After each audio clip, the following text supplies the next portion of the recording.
My 26M, girlfriend's 24F friend has found profiles with my information on dating apps active recently. How can I prove my innocence? This might be a bit lengthy. This evening, around 11 p.m., my girlfriend, 24, called me, 26, sounding distressed. She mentioned that she was on the bus heading to my house and wanted to have a conversation with me.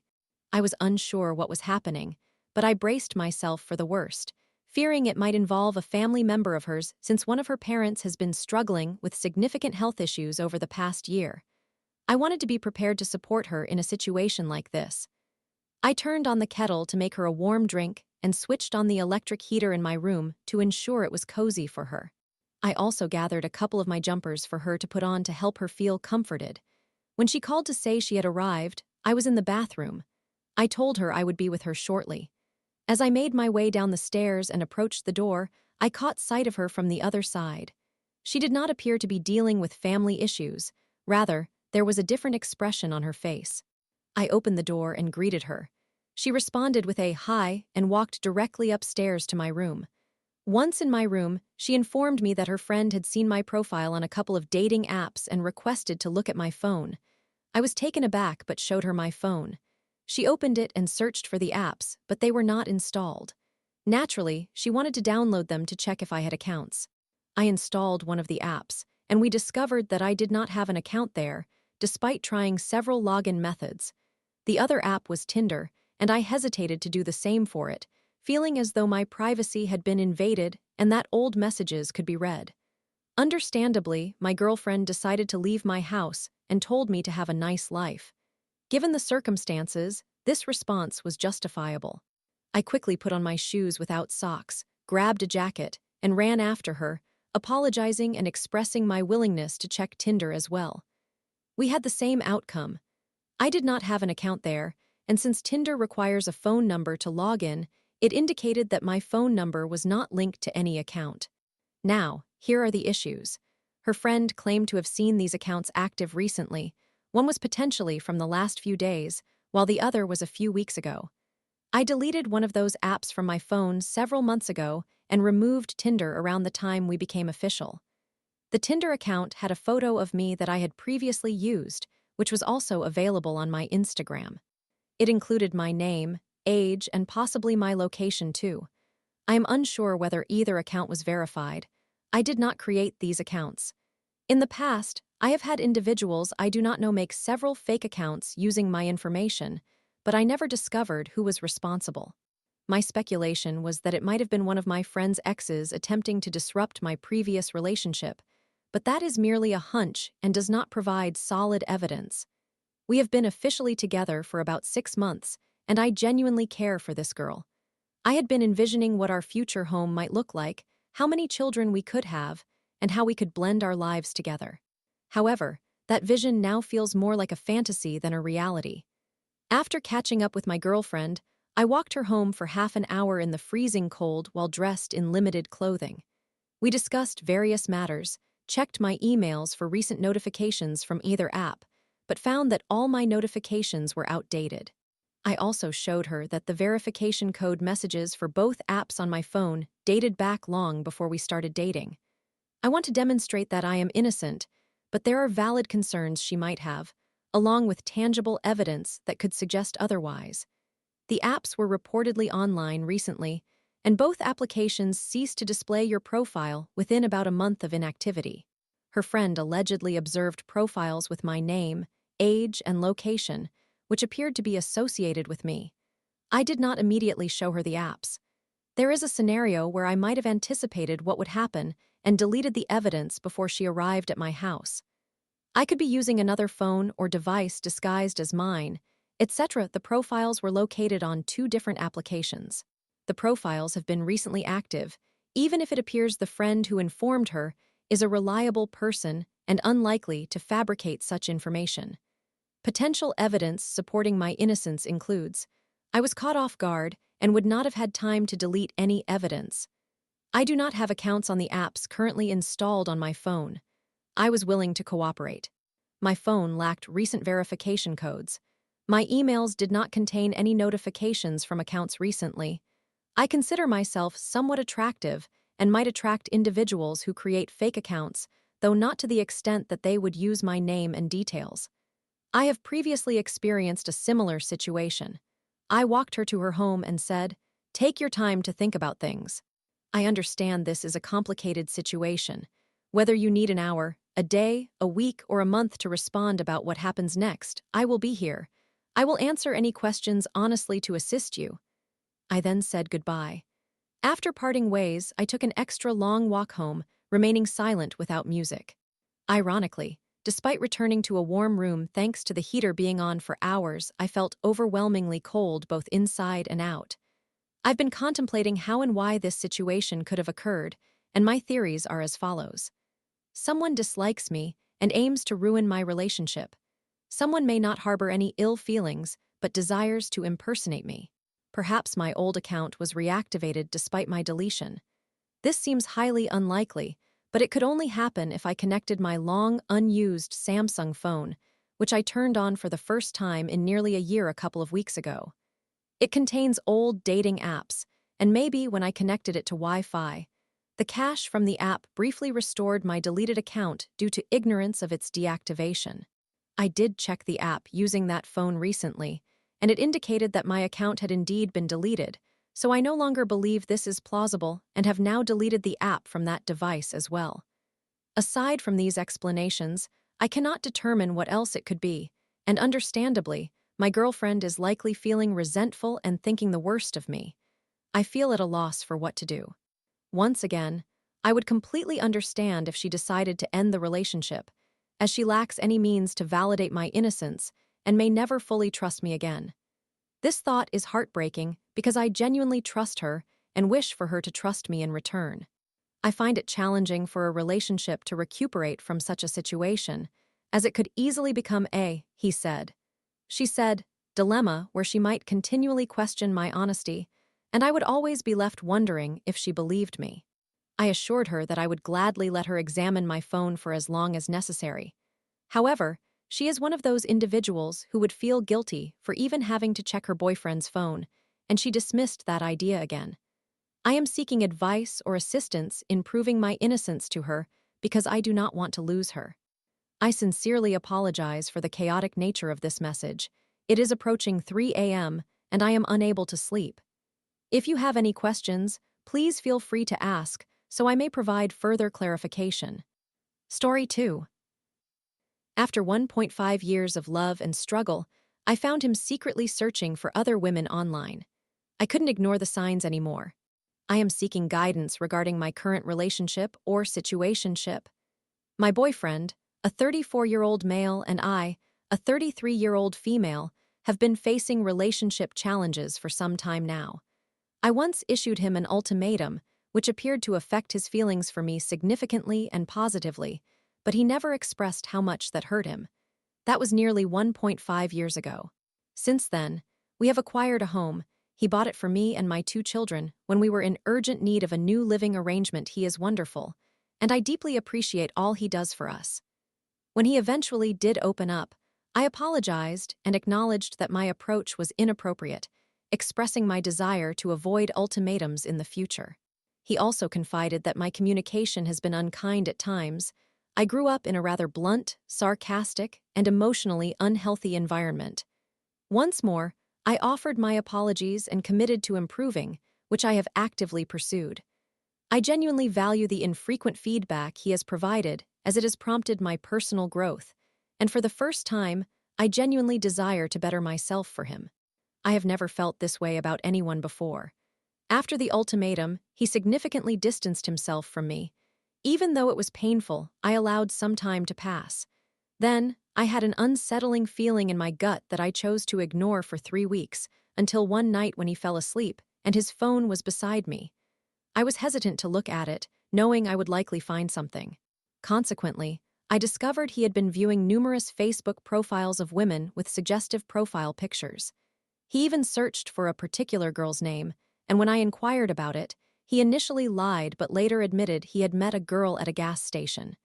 He claimed he told her he had a girlfriend, and she backed off, but later he searched for her name because he found her appealing. When I asked him if he had obtained her information, He replied that he would just keep it in mind. All of this made me feel betrayed, unattractive, and inadequate. I cried, and he reassured me that I was sufficient and beautiful and that he would cease such behavior. Things were tumultuous for a while, but I attempted to move on, hoping that gradually we would rebuild trust and return to normalcy. For those who might argue it was an invasion of privacy, I had never checked his phone before, nor have I ever done so in any other relationship.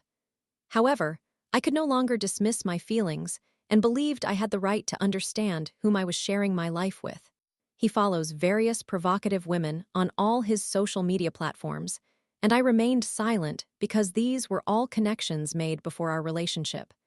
After my discoveries, I requested that he modify whom he follows and expressed a desire to change our relationship status on Facebook if he intended to use it as a way to connect with other women. He refused, stating that he did not care about Facebook. This persisted for months, leading me to believe he was unwilling to A, commit to me, and B, take measures outside of his usual behavior to reassure me so we could progress something that love requires: compromise. Eventually, stability returned and I began to feel better. That was until he fell asleep while watching YouTube on his phone, which was left open. The video was innocuous, but I noticed a half-naked woman in the background. When I checked his YouTube history, I discovered he had been watching various videos of women driving cars while half-naked, flipping their hair and pretending to be mechanics. He is a mechanic. He attempted to downplay it by claiming the woman's father was a mechanic, which was untrue, as her father did not appear in any of the videos he watched. I questioned him about his lack of respect for me and my love. I had invested so much affection in him, making up for his lack of effort and striving to earn his love and prove I was deserving of it. It pained me to pour love into someone while my own heart was still in disarray, yet he refused to reciprocate. He often stated that my emotions were not reality and that I was looking for problems, insisting that what he was doing was not that severe. I attempted to forgive him yet again, but this time I made it clear that if I saw one more woman on his phone, it would be over. He then promised that he was committed to our relationship, declaring he wanted no one else, and began to show more effort. We started to reconnect and I was happy. However, this past weekend, while he was going through his email, he quickly scrolled past an email from Reddit, allowing me a glimpse of 20F. I searched 20F in my Reddit account and discovered information that disturbed me. Before jumping to conclusions, I sifted through his email to ensure I wasn't misjudging the situation and that he was being faithful. Unfortunately, I found that he had opened every single email labeled with female in the subject line, which comprised women sending sensual selfies for evaluation. It seemed like a different avenue for him to satisfy his urges, one that he might justify to me because it included males as well, though he never looked at any male content. He argued that it was normal to look at other people. As a scientifically minded person, I understand our animal instincts and can accept a fleeting in-person attraction to someone around. However, moving forward while remaining committed requires self-discipline. The act of consistently searching for women online while being dishonest about it does not strike me as natural behavior. When I confronted him about this, he placed the blame on me, arguing that I still engaged in actions that hurt him, the previously mentioned behaviors. I acknowledged that I had significantly improved, and he concurred. Nonetheless, he insisted that it still affected him, prompting him to seek out other women. I refused to accept that explanation. I have worked diligently on myself and am well aware that I am not perfect. If I slip up, I want him to call me out and I will rectify it. However, harboring resentment toward me, which leads him to emotionally cheat, and then blaming me without offering me a chance to improve, is unacceptable. It's not something I can accommodate. I believe he needs to take responsibility for his shortcomings and enact changes if he truly loves me. To note, he rarely vocalizes his affections, simply stating he loves me. He does not believe in marriage, but might consider it if it were important to me. He does not bring me flowers or compliment my appearance. I conveyed to him that I could never become the woman he desires or the woman I aspire to be until he commits to strengthening our relationship instead of being evasive and defensive. I ultimately informed him that I could no longer stay in this relationship. Although I wanted to, I could not continue in this manner. I refuse to wait another 2 years only to be told he has found someone else. I have children who deserve a comfortable home. I am currently maintaining zero communication, as I always initiate discussions to mend our relationship, but I am emotionally drained and finished with the pursuit. I sincerely hope he decides to change, take action, and express that he cannot live without me, but I am uncertain if he will step out of his comfort zone of avoidance and ego. My question is, did I make the right decision? It appears to be the correct choice for our situation, yet I deeply despise it. My heart breaks for him, for us, for our home, and for our future. Yet, it cannot continue to be one-sided, correct? Story 3. After years of tipping around my toxic roommate's moods, I spoke up about my need for peace only to face her hostility. Now, I find myself questioning my own feelings and future. Was this the right choice or just an emotional drain? My roommate, 19 years old, and I, also 19 years old, have been friends since childhood, but over time, I began to realize that our relationship had become increasingly one-sided. Whenever she felt upset, instead of directly addressing the issue, she would completely shut down by either going silent, storming off, or creating an uncomfortable distance without ever explaining what was wrong. Initially, I tried to be patient and give her space, assuming she would eventually come around and communicate when she was ready, but that never actually happened. As time went on, it started to feel like I was always the one responsible for maintaining peace, while she reacted however she wanted, with no regard for how it affected me. It reached a point where I felt like I had to constantly tiptoe around her moods, never knowing if something I said or did would trigger her. The unpredictability of her reactions made being around her exhausting, and I started to feel more and more uncomfortable in our shared living space. The situation that led to our falling out began when I asked her to lower her volume one night because I needed to study. The night before, she had been singing loudly and headbanging to music late at night, which was distracting. I was not rude about it, but instead of simply saying, "Okay," she became defensive and responded with a lot of hostility. It was not the first time she had reacted that way to something minor, which made me feel even more uncomfortable around her. What confused me was that after all this, she randomly called me while crying about personal issues, as if nothing had happened. I listened and offered her general advice, but it made me realize how unbalanced our friendship was. When things were going well for her, she tended to ignore me, but when things started to fall apart, she suddenly needed me again. After that conversation, she began to act differently toward me. She ignored me all day, ripped my name off our dorm door, and sent me passive-aggressive text messages about how she felt like I was avoiding her. The thing is, I had tried talking to her previously about how her reactions made me uncomfortable, and she never truly acknowledged it, so I did not see the point in engaging. Eventually, we had a mediation session with our resident assistant, but it did not resolve anything. She barely spoke, and when she did, she primarily focused on her feelings about how I had ignored her after agreeing to talk. I admitted that I could have communicated better about that, but at the time, I did not feel comfortable having that conversation with her. Her reaction to it, ripping my name off the door, being distant, and sending passive-aggressive messages only reinforced that feeling. Later, we had a one-on-one conversation where she explained that she had removed my name from the door because she thought I had moved out without informing her. She also claimed that when she became upset, she blacked out and could not even remember what we had initially argued about, despite everything being in text form, which she could have reread. She admitted that she had been using me for emotional support, but said she was dealing with so much that she did not really consider how it affected me. She told me I should have prioritized myself and informed her if I did not want to talk, but at that time, I had no idea what headspace she was in. Knowing she struggles with her mental health and had just told me over the phone that she could not be alone, I felt like I had no choice but to be there for her. She said she called me because I am usually the person she turns to for emotional support and thought we were on good terms. However, at the same time, she also felt like I would not answer. I found that perspective somewhat hypocritical.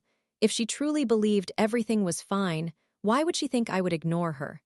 Deep down, I feel she knew our last conversation was heavy and that things were not okay, but she did not want to acknowledge it. She did apologize, Yet most of it was framed in terms of I am sorry if statements rather than taking real accountability. Now, she is acting as though everything is fine and that her life has improved since we stopped talking. I do not know how much of that is true, but at this point, I am just trying to move forward. A part of me feels very hurt. I put effort into this friendship, but it simply did not work out, and I believe that is acceptable. Simultaneously, I cannot shake this strange feeling of guilt. She is not returning to school next year, and even though I know that is not entirely my fault, I feel like this situation played a role in her decision to leave. Now, I am starting to feel the same way. The entire situation was so overwhelming that I feel drained and unmotivated. Part of me believes I need time away from school just to recharge, but I am uncertain whether that is the right choice or if I feel this way solely because everything has been so emotionally exhausting. Any advice, thoughts, or anything else? I have felt like I have been dealing with this alone for a while now and do not want to burden anyone in real life with my problems.